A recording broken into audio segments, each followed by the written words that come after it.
Grace and peace to all families and friends of the Hackensack United Methodist Church. It is the second session on the book of Job. I would like to share with you the important implications we can find in the chapters 1 and 2. These two chapters present us with two stories of the heavenly court and the disasters that happened to Job. In these two stories, we can learn the following teachings and some questions to deal with. First, who is Job?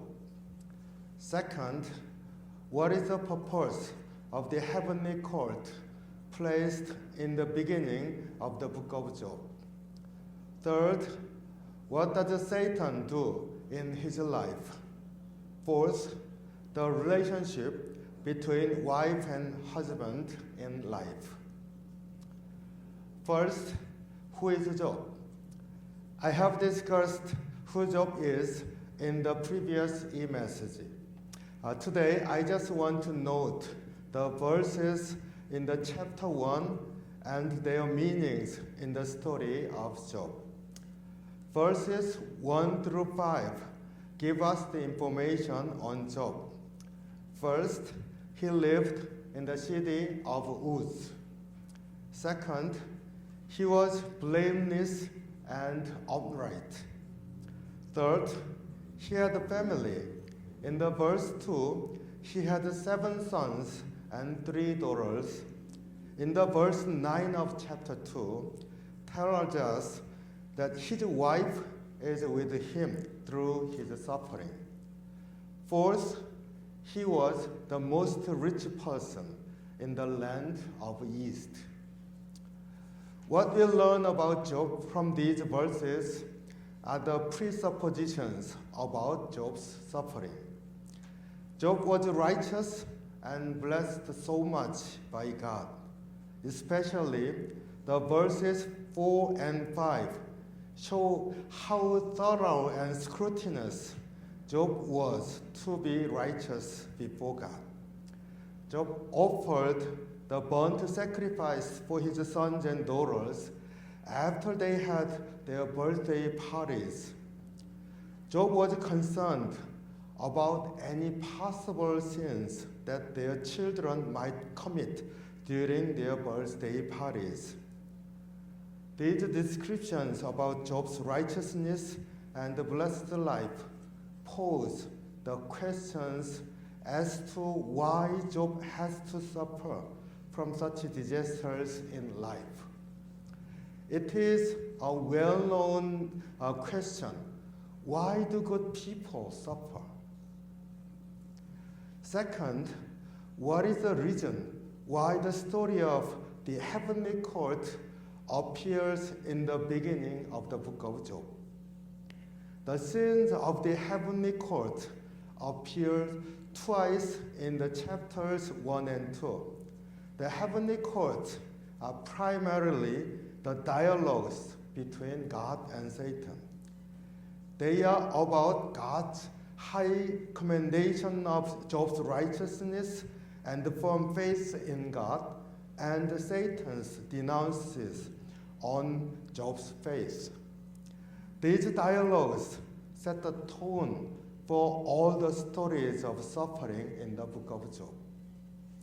God knows that Job is righteous, and Job's faith is not contingent upon the conditions of his life. Job is sincere to God, no matter what happens to him. On the other hand, Satan does not want to admit Job's faith, which extends to anyone who thinks the person is faithful to God. Satan argues that Job is faithful only because God blessed him and continued to do good things for his life. In the dialogue, a question is posed to us whether faith sustains by blessings in life or not. No favors from God, then no faith among people. Satan argues. God said, no, Job's faith is not conditioned by the circumstances of life. Simply, Job believes in God. His faith is always strong. How about your faith? The book of Job asks us.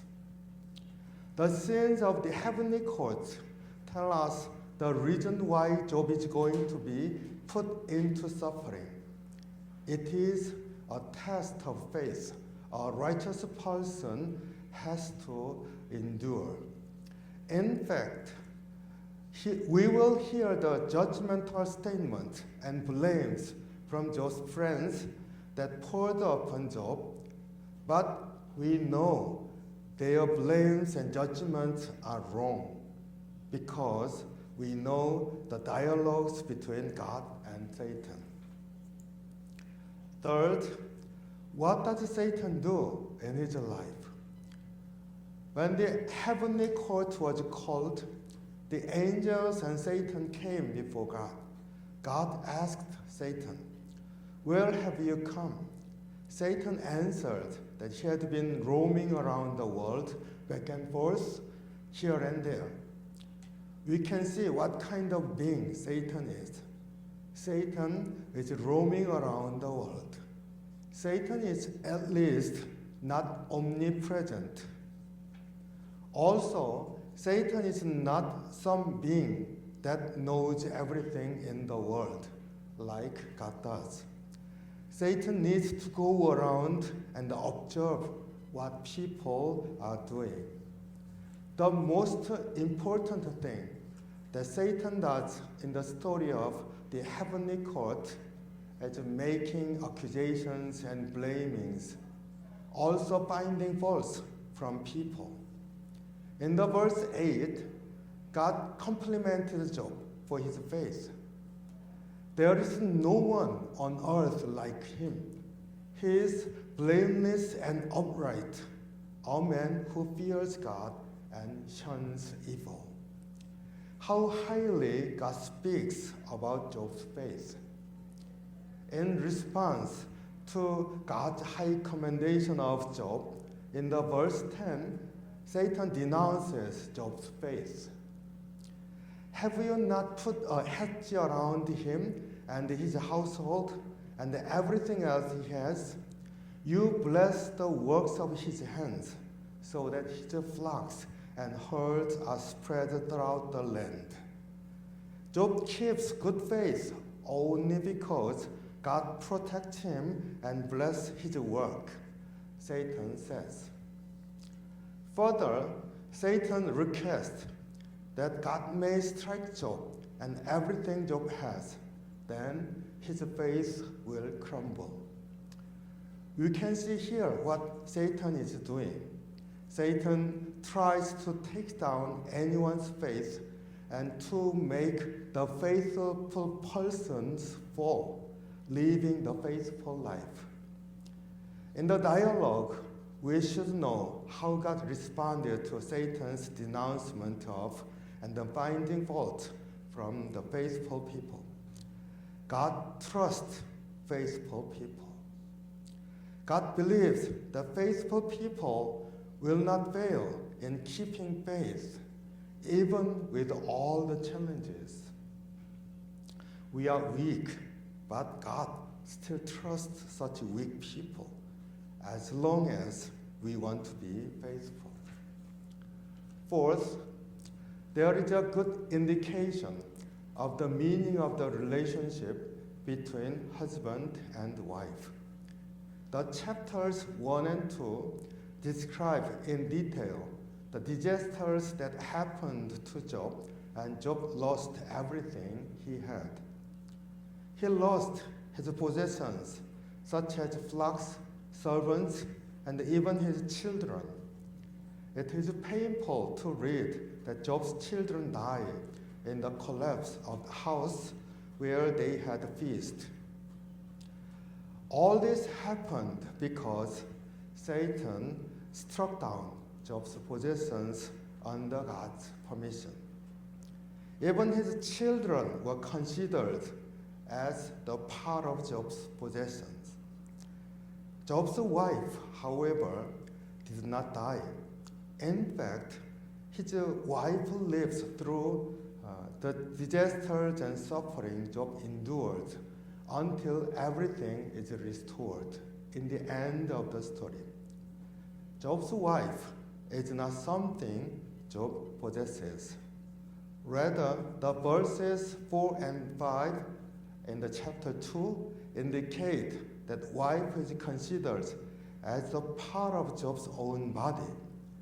Because Satan received the permissions of God to strike Job's possessions, with this permission, Job's children died, but his wife did not. When Satan asked the permission to strike Job himself, God only allowed Satan to take Job down with skin diseases, not threatening his life. His wife did not receive any harm, just like God keeps Job's life untouched. His wife is considered same as Job's life. In the end of the story, his wife gave birth to 7 sons and 3 daughters again as a sign of restoration and thriving life granted to Job by God. What a blessing it is to have the relationship of husband and wife. We, however, need to understand the verse, chapter 2, verse 9, where his wife says, "Are you still maintaining your integrity? Curse God and die."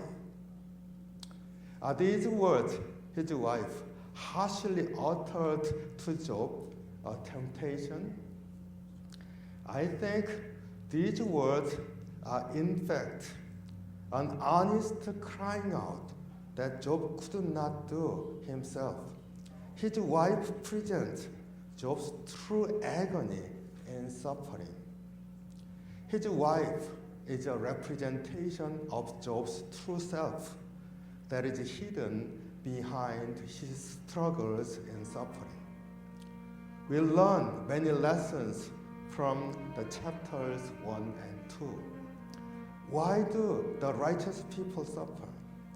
Well, we can find some different lessons in the chapters 1 and 2. Can you believe God still trusts us on our willingness to keep faith, even though there are difficult challenges in our lives? God bless you.